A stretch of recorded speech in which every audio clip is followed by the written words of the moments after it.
Assalamualaikum warahmatullahi wabarakatuh. Dengan saya Ibu Dwi Novitasari, kita akan belajar tentang etika penelitian. Bagaimana kita seorang peneliti mendapatkan izin untuk penelitian kita, ke responden, ke kode etik dan sebagainya. Tujuan pembelajaran kali ini bahwa diharapkan setelah mengikuti pembelajaran, mahasiswa mampu memahami tentang apa saja isu-isu atau dilema etik dalam penelitian, serta etika penelitian yang dapat diterapkan, dapat dipilih sesuai dengan desain dan hal-hal yang dibutuhkan dalam penelitian mahasiswa nantinya. Etik ini memastikan bahwa dalam penelitian kita, responden, subjek penelitian, atau partisipan itu terpenuhi. Terpenuhi apanya? Ada haknya. Hak partisipan apa saja? Confidentiality, kerahasiaan. Kemudian adanya perlindungan data. Kita juga menjaga martabat rahasia pasien. Pasien tetap diberi rasa keamanan dan kenyamanan. Tidak ada rasa takut, identitasnya akan terpublish, ya, serta respek pada keanekaragaman. Kita mengingat kembali bagaimana proses riset dan di mana posisi kita harus mengajukan ethical clearance.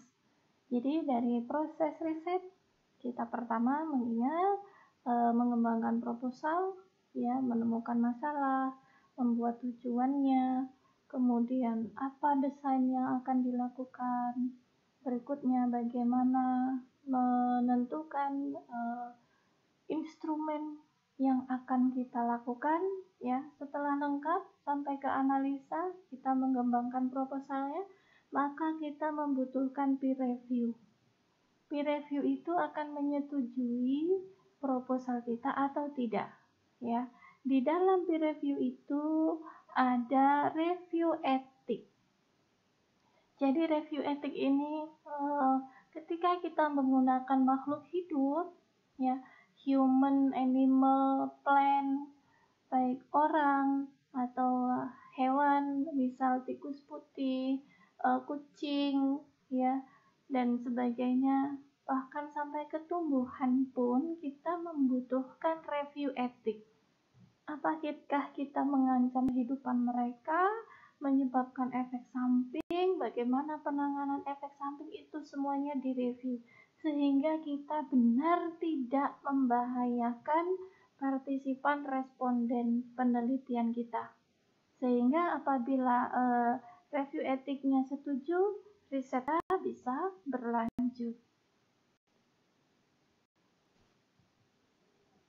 Nah, kita membuat di mana posisi kode etik penelitian dari sebuah outline proposal riset, ya. Ada latar belakang di awal, berikutnya ada tujuan dan manfaat, rasionalisasi dari penelitian kita. Selanjutnya ada review kajian teori, sehingga kita bisa menggambarkan sebuah kerangka konsep penelitian. Setelahnya kita menyusun desain sampai instrumen.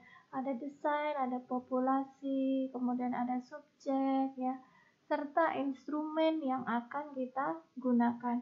Nah, dalam mengambil data, kita harus memastikan subjek penelitian bebas dari harmful, bebas dari rasa sakit, bebas dari rasa cemas dan sebagainya, ya. Maka kita harus menuliskan kode etik penelitian. Kode etik penelitian apa saja yang akan kita terapkan di dalam penelitian kita. Dan tentu saja ini wajib diterapkan, tidak hanya tertulis di proposal. Selanjutnya diakhiri dengan referensi. Jadi di situ posisi kita menuliskan kode etik penelitian. Nah, ada beberapa isu, ada masalah dalam etik penelitian. Bisa kita lihat isunya apa saja. Contohnya, apakah penelitian kita melibatkan orang-orang yang rentan, tidak mampu memberikan persetujuan? Contoh, usia anak-anak. Ya, usia anak-anak mereka masih di bawah umur, di bawah hukum, mereka belum bisa menentukan pilihan. Ya, jadi ketika kita melibatkan anak-anak, ya, lansia dengan demensia, maka ini menjadi masalah etik penelitian. Kepada siapakah kita perlu meminta izin? Ya, bisa kepada walinya. Misal kalau anak-anak walinya ayahnya, ibunya, atau kalau lansia dengan demensia walinya bisa saja anaknya yang sudah dewasa. Juga ada orang-orang yang dengan keterbatasan, misal dengan Down syndrome, ya, dengan autis, seperti itu, serta yang tidak memiliki kebebasan sementara. Contohnya adalah tahanan, prisoners. Ya. Nah, kepada mereka ini yang sementara itu mereka tidak bisa memberikan persetujuan penelitian, maka kita bisa meminta pada walinya. Berikutnya, apakah bantuan diperlukan dari konsultan medisnya, manajernya, kemudian perawat atau bidan selama proses penelitian untuk bisa berinteraksi dengan subjek penelitian kita, dengan peserta, dengan partisipan penelitian kita. Misal harusnya kita membahas tentang hal yang private, ya, contoh gambaran perilaku seksual pada wanita pasca mengalami KDRT. Itu sesuatu yang private, tetapi itu bisa bisa mengganggu psikologis partisipan. Maka apakah kita memerlukan konsultan psikolog, pendamping psikolog, memerlukan keluarga? Ya. Nah, hal yang seperti ini perlu kita perhatikan dengan baik. Contoh lain, ya, masalah atau isu dalam etik penelitian. Apakah orang perlu berpartisipasi tanpa sepengetahuan kita? Jadi maksudnya kita melakukan observasi secara sembunyi, secara terselubung.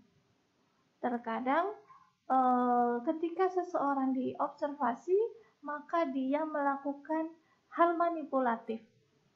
Hal mudah saja, ketika mengukur TTV, ketika mengukur RR pernafasan, Anda bilang, saya ukur ya Bu pernafasannya. Maka responden tersebut bisa memanipulasi pernafasan. Apalagi cuma mengisi kuesioner. Apalagi ketika kita dilihat, diobservasi, ya, maka itu bisa menimbulkan perilaku manipulatif. Berikutnya, apakah responden bisa ia akan menggunakan segala bentuk cara, ya, penipuan yang disengaja, ya. Pada anak kecil, Ade, ini tidak sakit ya, disuntik sedikit ya, tipu itu, ya. Kemudian, apakah ini akan melibatkan diskusi tentang topik yang sensitif? Contohnya tentang aktivitas seksual, tentang penggunaan narkoba, ya. Ini hal yang sensitif.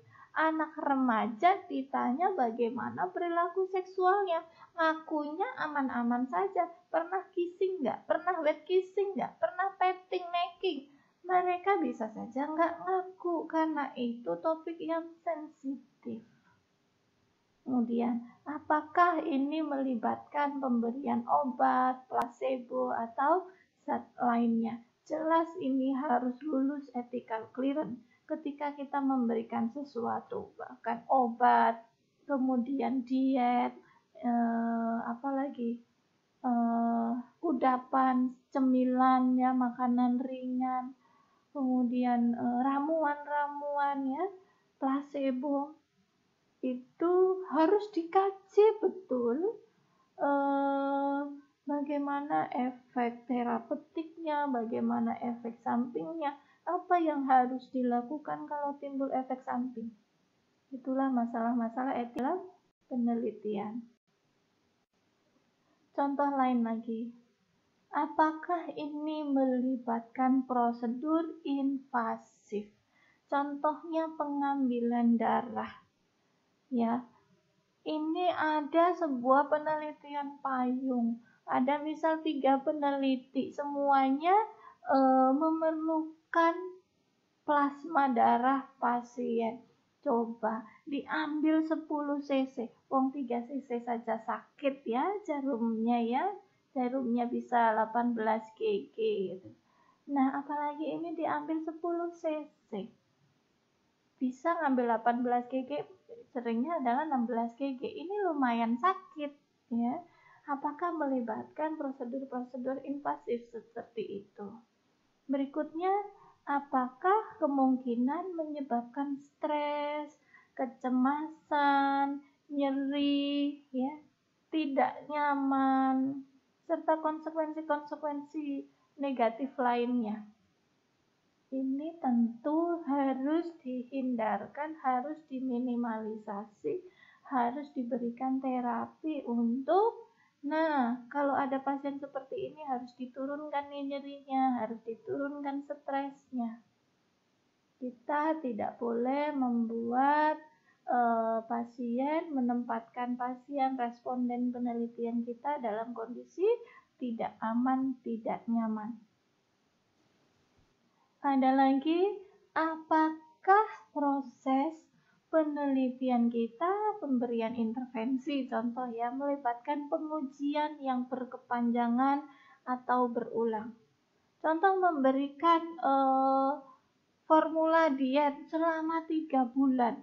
Nah, itu panjang. Dalam proses 3 bulan itu ternyata membutuhkan mengambil sampel setiap bulan. Ya, berarti akan ada 3 kali sampling, tambah 1 sebelum 4 kali pengambilan darah. Nah, hal-hal ini harus benar-benar dikaji agar bisa lulus etik. Ya.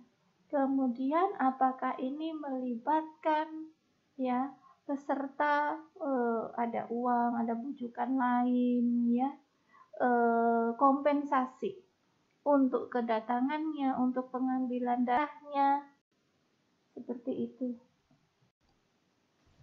Kalau ada satu saja dari pertanyaan yang tadi, melibatkan anak-anakkah, waktu yang lamakah, prosedur invasifkah, menimbulkan nyerikah, kecemasan, dan yang lainnya. Kalau ada satu saja jawaban iya pada pertanyaan tersebut, maka penelitian kita membutuhkan persetujuan etik. Nah, kita ada banyak sekali prinsip-prinsip etik dalam penelitian. Ini contoh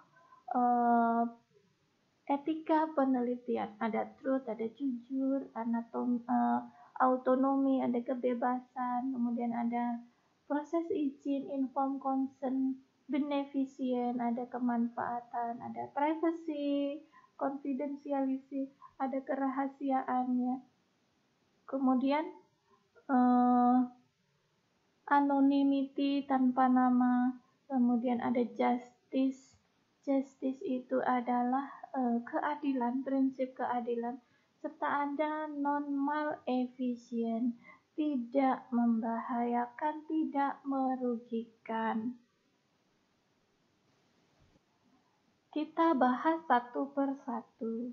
Ada autonomi, ya, bahwa hak setiap individu untuk menentukan tindakan mereka sendiri, membuat penilaian, memberi keputusan, ya. Maka ini mendasari perlunya informed consent. Dipastikan bahwa peserta tidak merasa tertekan. Jadi autonomi ini adalah kebebasan untuk memilih sendiri, untuk memberikan penilaian. Ya, apakah ibu bersedia? Bebaskan mereka. Apakah si ibu bersedia mengikuti prosedur penelitian kita atau tidak? Dan kita tidak ada intimidasi, tidak ada paksaan tekanan. Ya, terus itu baru dari proses perizinan. Misal prinsip autonomi bisa juga dipakai saat proses pengambilan data. Responden, partisipan bebas mengisi instrumen kita. Contoh, apakah saat ini ibu merasa cemas, ya, berikan rentang dari 0 sampai 10, misal 0 bla bla bla, tidak ada cemas, 1 seperti ini, 2, 3, 4 dan seterusnya.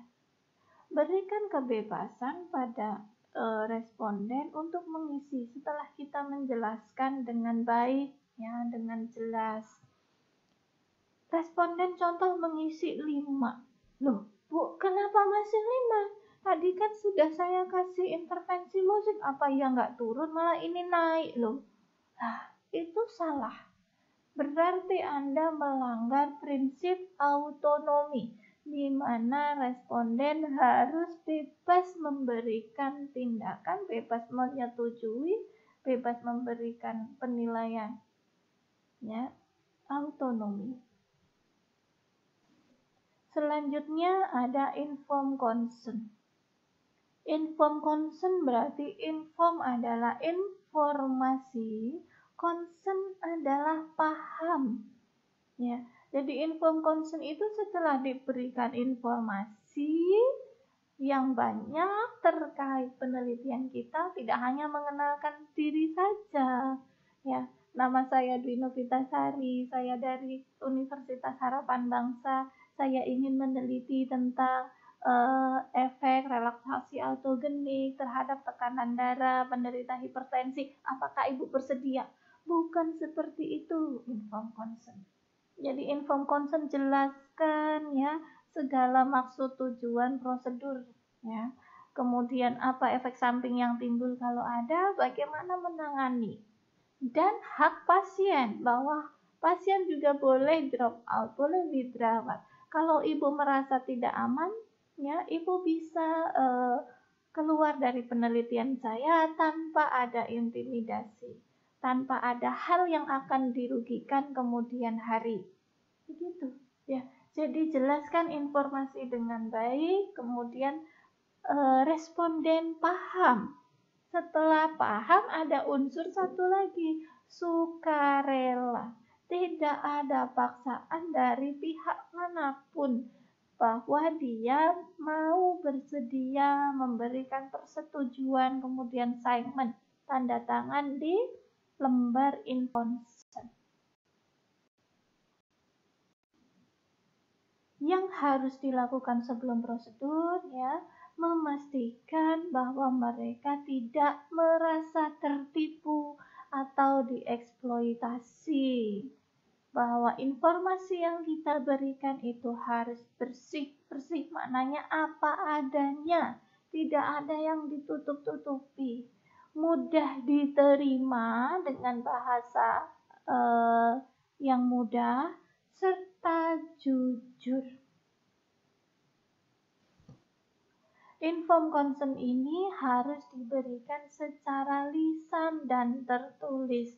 Ini yang sering salah kaprah. Informed consent cuma dikasih tertulis. Ya, Bu, tolong tanda tangan. Ya, di sini bahwa Ibu menyetujui, tanpa ada informasi yang disampaikan secara lisan. Maksud lain lagi dari informed consent yang diberikan secara lisan, ya, misal respondennya tidak bisa kita temui, kita bisa call saja, maka ya diingat komunikasi SBAR. Ketika ada pasien, ya, responden memberikan info consent secara lisan, maka satu tindakannya kita harus catat. Ya, kita harus catat satu. Berikutnya kita bacakan ulang apa maknanya, bahwa ibu pada jam sekian tanggal sekian menyatakan bersedia, ya. Ya, ulangi, ada catat, baca ulang saksi.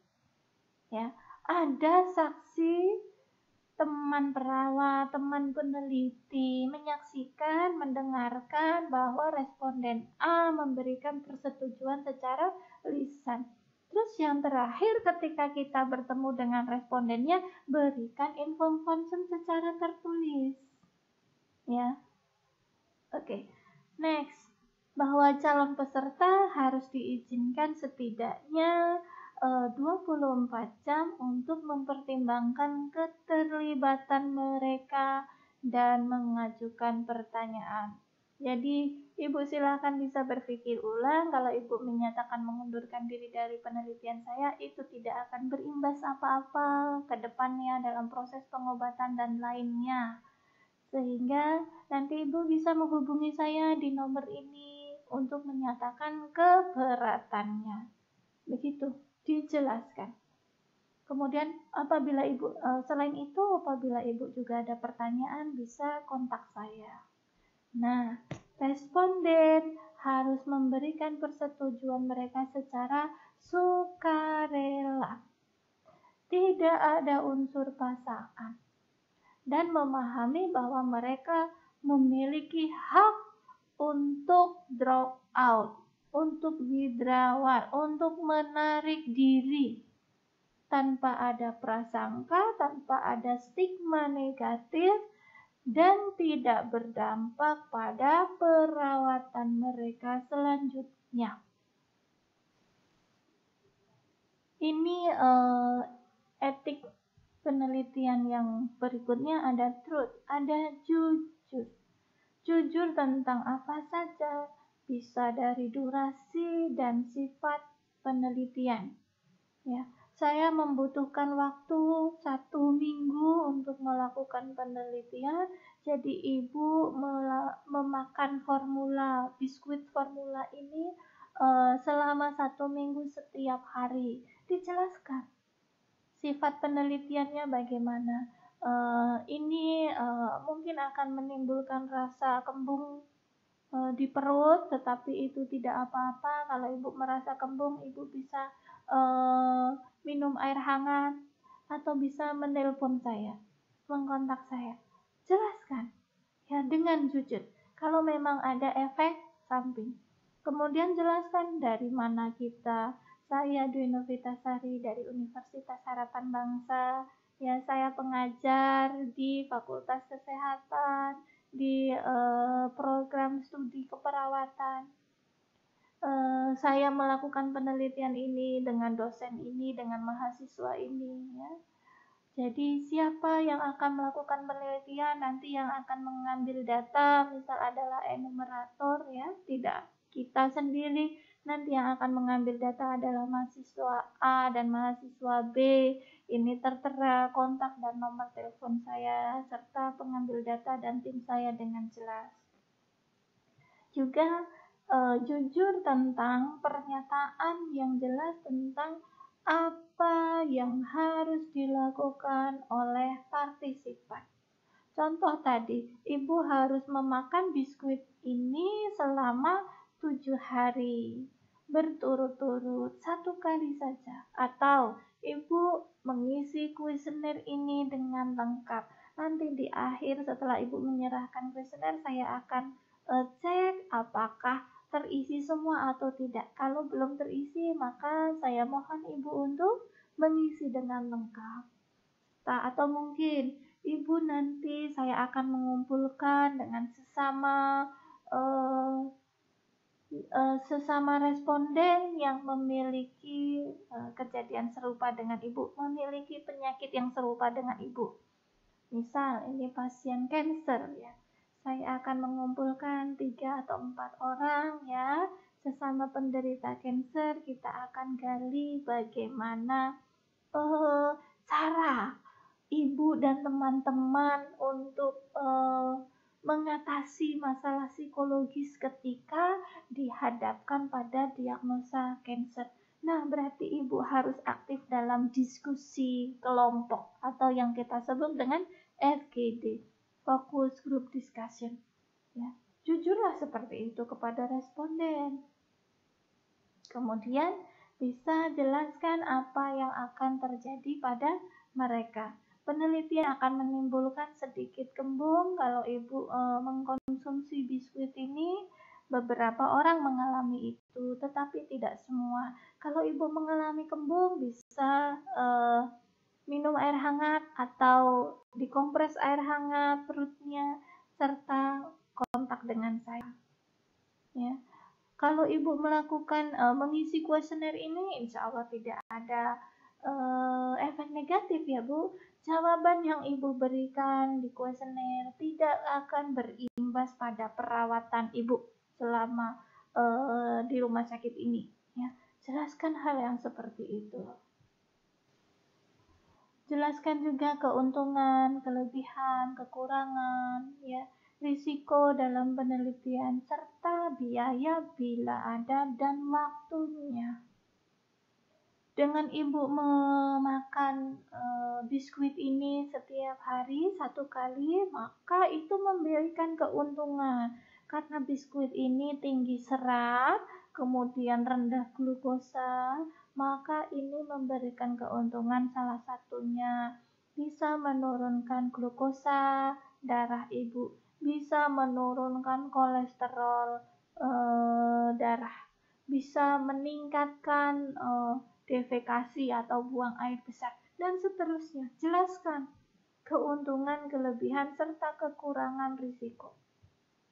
Juga misal ada biaya yang harus dikutip, tapi selayaknya kalau ini untuk penelitian kita, biaya ditanggung oleh peneliti sendiri, serta waktu yang dibutuhkan selama proses penelitian. Jelaskan kemungkinan ketidaknyamanan terkait prosedur atau efek samping, serta pernyataan boleh mengundurkan diri dari penelitian tanpa penalti, tanpa harus mengembalikan biaya yang sudah dikeluarkan untuk periksa apa, contoh tadi glukosa kah, kolesterol kah, ya, ataupun berefek pada proses perawatan selanjutnya. Jujur juga prosedur untuk melindungi partisipan bila timbul efek samping. Kalau ibu merasa kembung, ibu bisa mengkompres air hangat, ya, memberikan minyak hangat, serta menelpon saya. Informasi tentang kerahasiaan informasi yang diberikan, bahwa data yang ibu berikan ke saya, data laboratorium yang hasil laboratorium ibu akan dirahasiakan, serta bagaimana hasil itu akan dipublikasi atau disajikan. Nama ibu akan disamarkan, akan diberikan kode, hasil penelitian ini akan dipublikasi, akan disajikan dalam pertemuan ilmiah dan saya tulis di jurnal ilmiah tanpa menyebutkan subjek penelitian dengan jelas. Berikutnya etika penelitian yang lainnya ada privacy, ada kerahasiaan dan confidentiality, bahwa orang-orang memiliki hak untuk memutuskan waktu, luas, dan keadaan di mana mereka akan berbagi atau ya merahasiakan, menyembunyikan informasi tersebut. Dia punya hak privacy untuk melakukan itu. Apakah dia akan bersedia atau tidak? Kemudian ini berarti tidak membagikan rincian pribadi seperti identifikasi individu, ya, langsung disebut partisipan Nyonya Sulastri begitu. Jangan Nyonya ST misal. Sulastri ST misal, kita beri kode serta tidak mengeksplor tentang keluarga, binti, kegiatan, kepercayaan, hal-hal yang tidak terkait dengan variabel penelitian kita tidak usah. Sebagai peneliti, kita memiliki kewajiban moral untuk memastikan bahwa data pribadi dijaga kerahasiaan dan kita tanggung jawab di mata hukum. Ini tentang data protection. Jadi bagaimana kita akan menyimpan, memproteksi data yang kita dapatkan dari responden penelitian kita. Data ini dapat disimpan secara manual ataupun secara elektronik. Apabila data itu dalam bentuk kuesioner fisik, foto, hasil laboratorium fisik, maka perlu lemari-almari yang terkunci. Ya. Kemudian juga bisa rekaman visual ataupun audio. Ini di lemari yang terkunci, bukan hanya di rak yang bisa diakses oleh siapapun. Berikutnya, data yang disimpan secara elektronik harus dilindungi kata sandi. Data yang dapat diidentifikasi tidak boleh disimpan di laptop, komputer, flash disk tanpa kata sandi. Kemudian buat cadangan, misal di CD, di flash disk tadi, DVD, harus diberikan kata sandi untuk membuka folder atau file data penelitian. Dalam perawatan kesehatan dan sosial, data biasanya dalam penelitian kita penelitian kesehatan maupun sosial, data biasanya akan disimpan hingga 5 tahun. Ya, simpan itu hingga 5 tahun, bukan setelah selesai skripsi bubar itu saya temukan jadi bungkus tempe gitu. Ya. Tetapi ada beberapa organisasi memiliki persyaratan yang berbeda. Bahkan ada yang mensyaratkan menyimpan dalam brankas selama 10 tahun. Prinsip etik lainnya ada anonymity, yaitu tanpa nama. Nama responden kita simpan ya dalam bentuk kode. Bisa kode huruf, bisa angka, bisa nama samaran, bisa singkatan namanya Dwi Novitasari DNS gitu. Sehingga peserta tidak dapat diidentifikasi dalam setiap presentasi. Ya, ini untuk menjaga informasi pribadi terpisah dari data penelitian. Untuk memberikan inform consent, apakah perlu nama asli? Perlu. Tetapi ketika diolah, itu kita kode. Ya, itu kita kode. Jadi, peneliti jika ingin menggunakan foto atau kutipan dari rekaman video, izin tertulis harus diperoleh setelah peserta meninjau materi tersebut. Ya, ketika kita menampilkan foto, kita memperdengarkan rekaman video, audio, maka kita juga harus memperoleh inform consent dari partisipan kita. Ada prinsip justice, yaitu keadilan.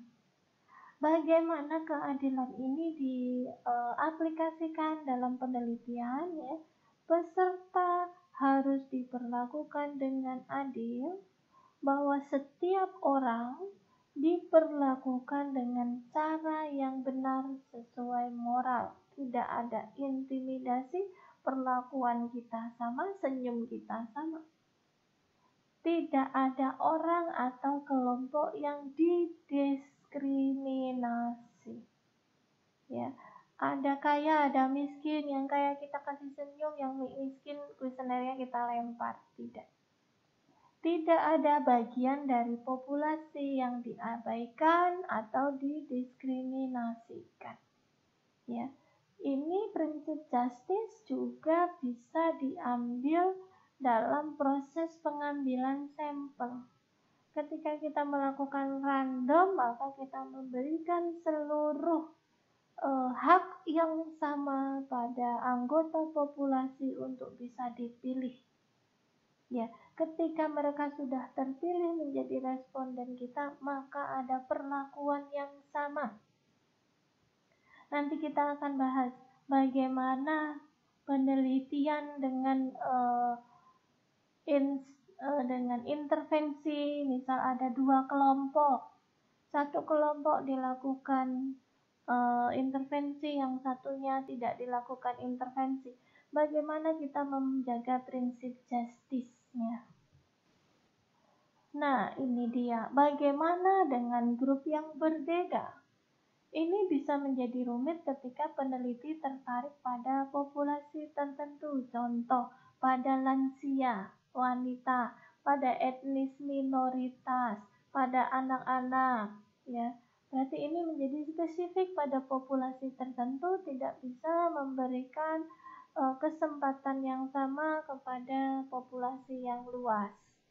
Tetapi penting untuk menunjukkan bahwa peneliti telah memikirkannya. Selanjutnya ada beneficient. Tujuan penelitian adalah untuk menyelidiki sesuatu. Ya, tadi menyelidiki sesuatu apa? Variabel penelitian kita yang dirancang untuk memberikan manfaat pada pasien. Penelitian harus menghasilkan manfaat bagi peserta, individu, ataupun masyarakat secara luas. Ini mencegah bahaya dan berbuat baik. Jadi beneficient itu adalah memberikan kemanfaatan, hal positif bagi responden, bagi masyarakat secara luas. Keuntungannya, contoh, melakukan relaksasi autogenik, ada penurunan kecemasan, ada peningkatan relaksasi otot, jadi rileks. Ya. Bisa lagi contoh dari sosial akan meningkatkan akses ke layanan dukungan. Kompensasi finansial, ya. Ketika pasiennya datang untuk kita ambil blood sampelnya, misal kita berikan kompensasi transportasi. Ya. Hal-hal keuntungan ini pun kita juga harus utarakan dengan jujur kepada responden. Prinsip lainnya adalah non-maleficient, yaitu tidak membahayakan, tidak berisiko. Jadi peserta tidak boleh dikenai sampai terjadi risiko yang tidak perlu, ya. Serta jangan salahkan responden pasien ketika ada masalah pada data penelitian, ya. Ketika kita hanya membutuhkan blood sample 3 cc, ya ambil 3 cc, jangan punya angan-angan saya ambil 10 cc buat jaga-jaga. No, itu berarti memberikan risiko yang tidak perlu pada pasien. Kemungkinan risiko yang terjadi selama penelitian bisa bahaya psikologis, fisiologis, sosial, dan ekonomi. Contohnya apa? Psikologis ada kecemasan, ada efek samping obat, kemudian sosial ada pengasingan, ya. Ekonomi, ibu tolong datang ke laboratorium ini jam 10, misal ada biaya penitipan anak, ya. Hal yang seperti itu bisa ditanggung oleh peneliti atau oleh kedua belah pihak, ya. Tinggal dikomunikasikan saja, ya.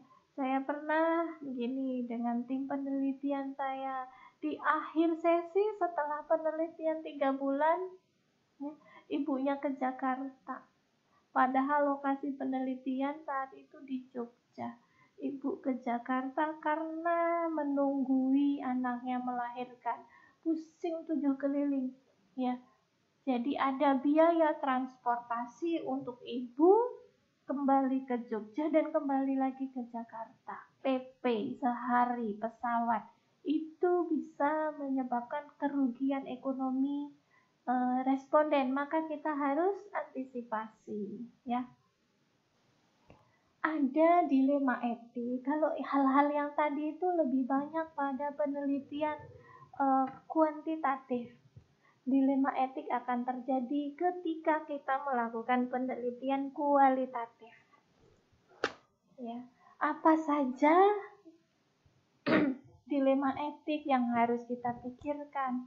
Contohnya, kemungkinan dampak untuk penelitian, ya, kemungkinan dampak dari penelitian pada partisipan, terutama dampak negatif tadi.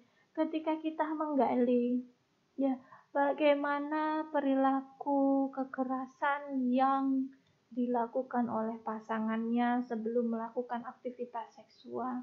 Oh, itu bisa merecall cerita yang ingin dilupakan, ya. Mungkin pasangannya mengikat, pasangannya menyayat dan sebagainya, itu sesuatu yang ingin dilupakan, tetapi malah kita mencari informasi hal tersebut. Kemudian bisa juga berkonflik dengan anggota keluarga, kehilangan rasa aman, terungkap identitasnya, ya. Ini hal-hal yang menjadi dilema etik dalam penelitian kualitatif. Saya pernah meneliti tentang itu, aktivitas seksual pasca KADRT. Jadi bagaimana dia responden, saya hanya menggali 4 responden. Masing-masing responden ini unik semua, dengan traumanya sendiri-sendiri. Ada yang sudah berpisah dengan pasangannya, menikah lagi dengan yang lain, ada yang masih dengan pasangannya. Hal itu bahkan bisa menimbulkan trauma yang cukup mendalam. Ada yang tidak bisa melakukan hubungan seksual lagi, ada yang bahkan melihat darah haidnya saja dia pingsan. Itu hal-hal yang menjadi dilema etik. Apakah perlu persetujuan atau informed consent, ya, dalam proses pengumpulan dan analisa data? Kemudian bagaimana pengaruhnya alat pengumpulan datanya? Kemudian ada subjektivitas peneliti. Ketika kita mendengarkan cerita responden, jangan masuk subjektivitas kita, ya. Kemudian tentang intervensi, apakah ini peran peneliti, apakah terkait juga dengan peran profesional yang lain.